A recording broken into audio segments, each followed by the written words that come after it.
The mellow sound of wind rushing through the trees, the soothing wave of sparse traffic passing by. Road trips under the moonlight can be both exhilarating and relaxing. But what happens when that wrong turn lands us in places that shouldn't exist? What happens when that hitchhiker we decide to pick up against our better judgment turns out to be something more than he seems? Buckle up and join me tonight for 5 terrifying late-night drive stories, if you dare. Number 5, Nightmare Highway. On a moonless night, my boyfriend Mark and I found ourselves eager to reach our destination before dawn. Thinking we were clever, we decided to take a shortcut through a dense forest on a winding road that seemed like it hadn't been used in years. Despite the ominous feeling settling upon us, we pressed on, hoping this detour would save us valuable time. As we ventured deeper into the woods, a thick fog crept in, obscuring our vision. I peered through the windshield, my heart pounding in my chest, while Mark gripped the steering wheel with a white-knuckled determination. Our headlights struggled to penetrate the dense mist, casting eerie shadows on the surrounding trees. As we slowed our speed to match the depth of this fog, a faint rustling echoed through the forest just outside of my open window, and I felt a shiver crawl up my spine. "Do you hear that, Mark?" I asked, my voice trembling. Mark nodded, trying to dismiss my concerns. "Probably just some small animals. We'll be out of here soon enough." But I couldn't shake the feeling that something was out there, watching. As we continued down the narrow road, the fog seemed to thicken, making it almost impossible to see beyond the car's hood. A slight panic began to seep into our minds, but we had come too far to turn around now. Suddenly, the car's engine sputtered for a moment, and like a bad horror flick, died outright, leaving us stranded in the heart of the forest. "Great timing," Mark muttered, attempting to restart the engine with no luck. As we sat there in the darkness, an eerie silence enveloped us. We tried our phones, but there was no signal. My heart sank as I realized the gravity of our situation, and with no other choice, we decided to venture on foot to try and find help. The forest felt alive around us, every rustle of every leaf and every snap of every twig sending our nerves into overdrive. I clung to Mark's arm, feeling as though unseen eyes were watching our every movement. Despite our fear, we trudged forward, guided only by the faint moonlight filtering through the thick cloud cover above. Time seemed to stretch on endlessly, and the forest appeared never-ending. We were hopelessly lost. Every twist and turn looked the same, and I couldn't shake the feeling that we were going in circles. Panic surged through my veins as I arrived at an unnerving conclusion that something abnormal was going on here, that something was keeping us. Just as we were about to give in to this despair, we heard a guttural growl resonate from the shadows ahead. My heart froze in my chest as Mark and I locked eyes in terror. Without a word, we turned on our heels and sprinted in the opposite direction. The forest seemed to close in around us, branches reaching out like sinister hands trying to ensnare us. I stumbled over cracks and rocks, my lungs burning from the exertion, but the fear of whatever lurked just behind pushed us to keep going. As we emerged from the forest, gasping for breath, we saw the flickering lights of a nearby town in the distance. With adrenaline coursing through our veins, we sprinted what was probably miles towards safety. I couldn't believe it when we actually reached the edge of a small community. The next day, we were able to hire a mechanic from the locale, but strangely, when we finally tracked down our abandoned vehicle, it was just on the edge of the highway instead, and nowhere near any turnoffs or side roads. Looking back, I couldn't help but wonder what had been hiding within those woods, feeding on the fear of lost travelers. We both felt that we'd barely escaped with our lives, and the memory of that night will forever haunt my dreams. That nightmare road was a route I vowed never to travel again, and it disturbed me to ponder what might lurk out there in the darkness. Number 4, Black Van.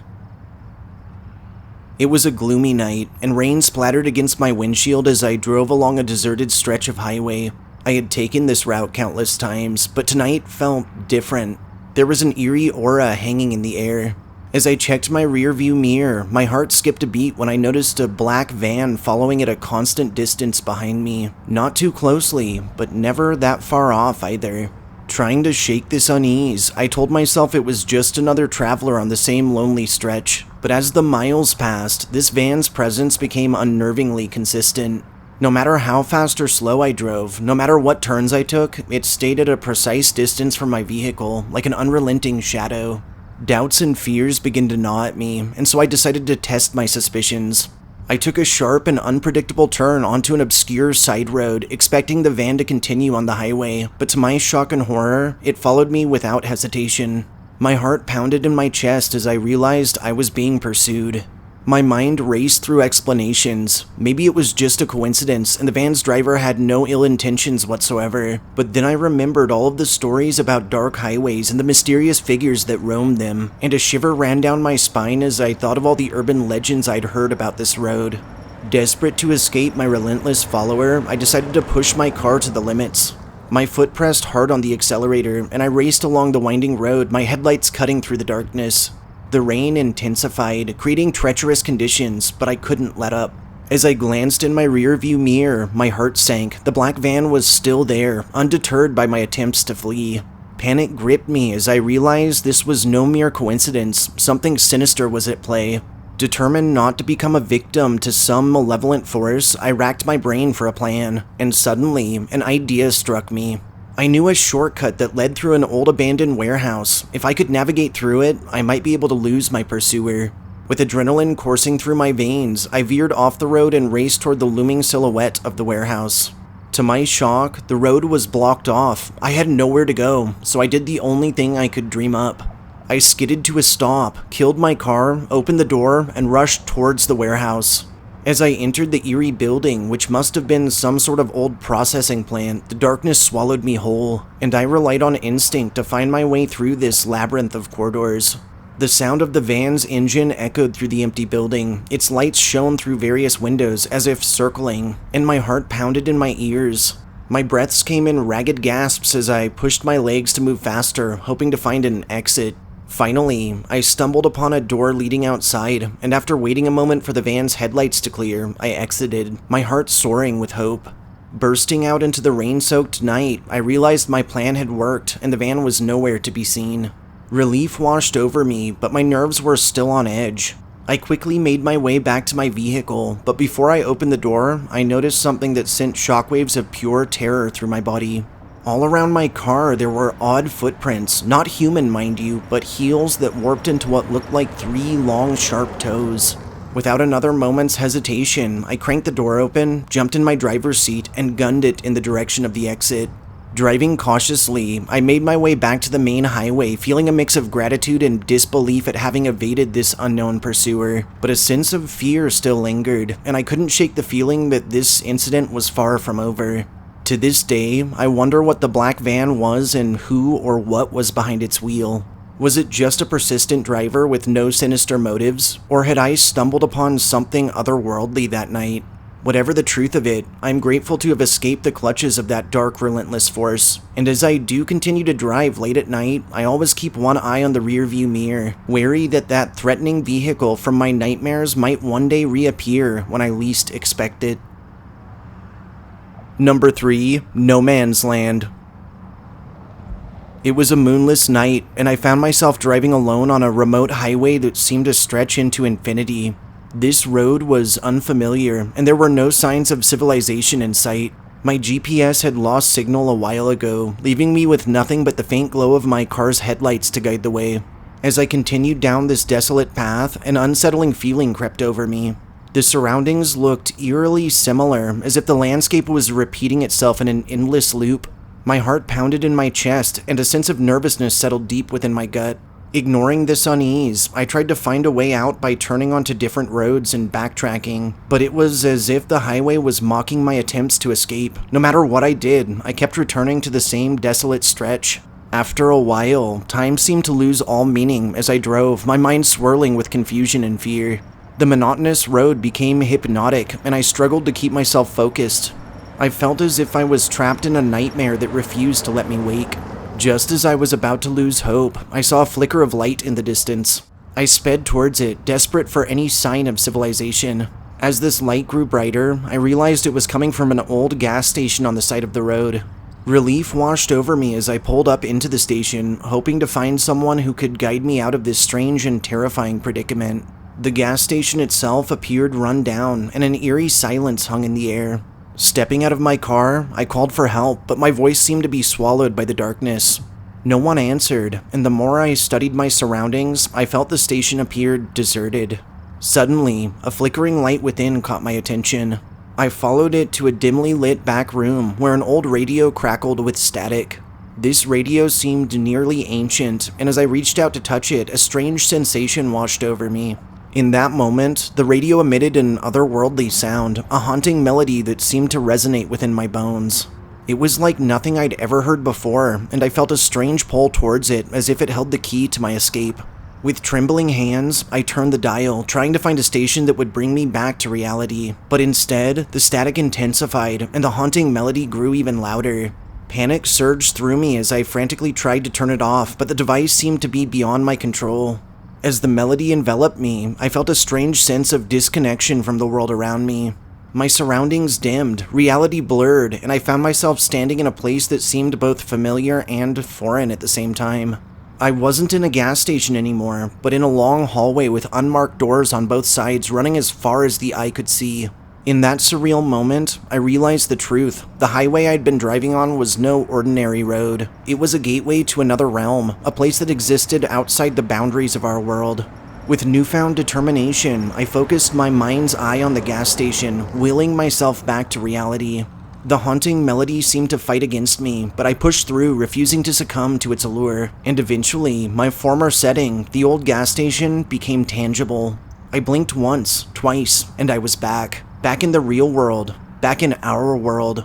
I looked in front of me at the radio. It was dark now, as if it hadn't worked in years. Sparing no additional time, I rushed from the decrepit ruins and jumped back into my rig before speeding off. Eventually, I found myself back on the highway, and I breathed a sigh of relief. As I continued to put distance between me and the gas station, I couldn't shake the feeling that this mysterious highway was a place of ancient mysteries, a road that existed in a space between worlds. I'd survived the encounter, but I knew I had stumbled upon something far beyond my comprehension. To this day, I wonder if that stretch of highway is still out there, waiting to ensnare other unsuspecting travelers.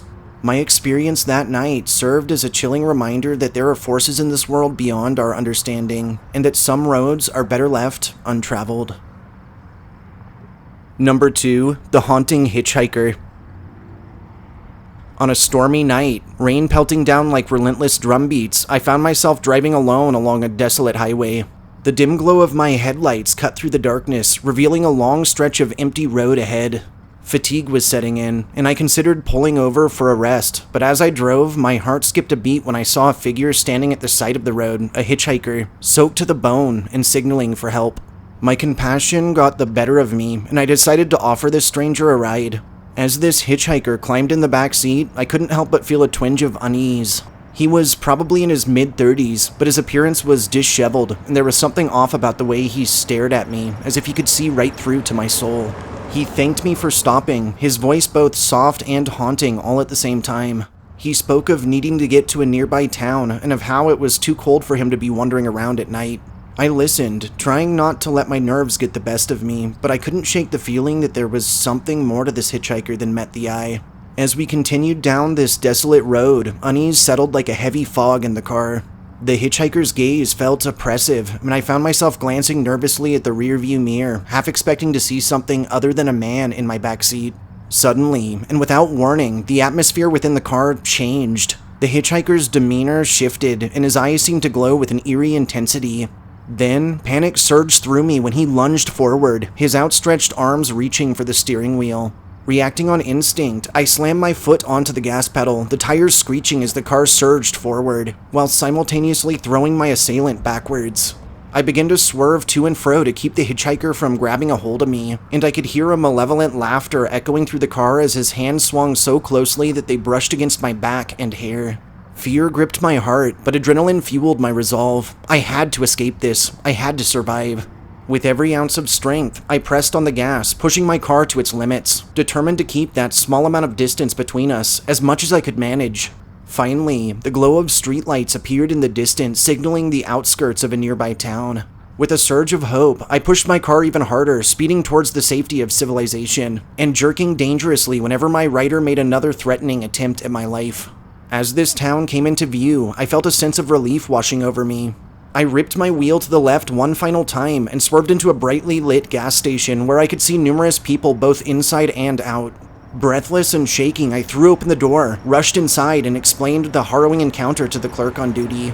He assured me that he would call the police, but when we returned to the car, the hitchhiker had mysteriously vanished. In the days following, I couldn't shake the chilling memory of that night. I often wondered if the hitchhiker was just a troubled soul or something more sinister. But one thing was for certain, I would never forget the haunting experience, and I vowed to be more cautious about picking up strangers moving forward. The memory of that night serves as a haunting reminder that darkness can lurk even in the most unexpected places. I survived my encounter, but I will forever wonder about the true nature of the hitchhiker who vanished without a trace, leaving behind only questions and a lingering sense of dread. Number 1. Phantom Radio. It was a quiet night as I drove along the empty highway, miles of darkness stretching before me. To break the silence, I turned on the car radio, hoping for some company during my long journey. However, instead of the usual familiar tunes, I was greeted with an eerie interference that distorted the music. Thinking it was just a passing signal glitch, I switched to another station, but the strange interference followed, persisting on every channel. The once clear voices and melodies now sounded like garbled whispers from some unseen realm. Curiosity got the better of me, and I found myself unable to turn off the radio. The whispers only grew louder, seeming to form faint, cryptic messages. It was as if someone or something was trying to communicate with me, urging me to listen. As my drive wore on, I became increasingly engrossed in attempting to decipher these enigmatic messages, and pretty soon, they became clearer and clearer. They spoke of forgotten places and hidden secrets, of ancient powers that lay dormant within the frequencies. It was like I was tuning into a wavelength that wasn't meant for human ears. With each passing mile, the interference intensified, creating an unsettling atmosphere inside my car. Shadows teased at the edges of my vision, and a feeling of being watched sent shivers down my spine. Driven by both fascination and fear, I decided to follow the whispers' guidance, as they led me off the main highway and onto an obscure dirt road that appeared out of nowhere, and that wasn't marked on any map. My headlights revealed a path shrouded in darkness, winding through a dense forest. A sense of trepidation washed over me, but an inexplicable force pushed me forward. The radio crackled with increased intensity, and I could swear the whispers took on a more urgent tone, as if the frequencies themselves were guiding my every movement. With each twist and turn, the woods seemed to grow thicker, engulfing me in an otherworldly silence. The road became narrower and more winding, disorienting me as I ventured deeper into the unknown. Just when I felt on the verge of turning back, a faint glow appeared in the distance. It was a strange, ethereal light pulling me in like a moth to a flame. Unable to resist, I pressed on, and as the light grew brighter, I noticed an old abandoned radio station hidden amongst the trees. The eerie silence was broken only by the whispers of the radio. They seemed to emanate directly from this dilapidated building, as if the station itself was alive with these enigmatic frequencies. Against all reason, I parked my car, stepped out, and approached the station. The whispers grew steadily louder, swirling through the air around me, and I could almost feel the ancient power coursing through my body. With trembling hands, I reached out and turned a rusted dial onto one of the old radio consoles, and to my astonishment, the interference faded, and the whispers transformed into a mesmerizing melody instead, a haunting tune that transcended both time and space. Suddenly, the radio station came to life, its ancient equipment crackling with energy. This odd melody filled the air, resonating in my soul, and I felt connected to something far greater than myself, as if I had tapped into a forgotten realm of knowledge. But just as quickly as it had begun, and just as I was starting to get a taste of this knowledge, the melody stopped. The station fell silent, leaving me in a pitch-black night. Normal interference returned to the radio, but this time sans the whispers. It was as if some sort of spell had been broken, and in that moment I realized how crazy it was for me to be standing out there in the middle of nowhere in this rundown building. As I returned to my car and drove away, I couldn't help but wonder if I had stumbled upon a portal to a realm beyond our comprehension, to a place where the frequencies of the universe converge and where ancient secrets lie dormant. From that night and onward, I'd never forget that puzzling encounter. The phantom radio frequencies left me with a sense of wonder and curiosity about how the universe actually works, And though I never found the mysterious radio station again, and believe me, I tried on several occasions, the memory of that night continues to remind me that there are frequencies in the universe we have yet to understand. Powerful transferences that bridge the gap between our world and the inexplicable beyond. Thanks for joining me on these late night drives. If you enjoyed hearing my stories, subscribe to my channel, like this upload, and share me with anyone you feel could use a good scare. I'll see you all next time, if you don't get lost first.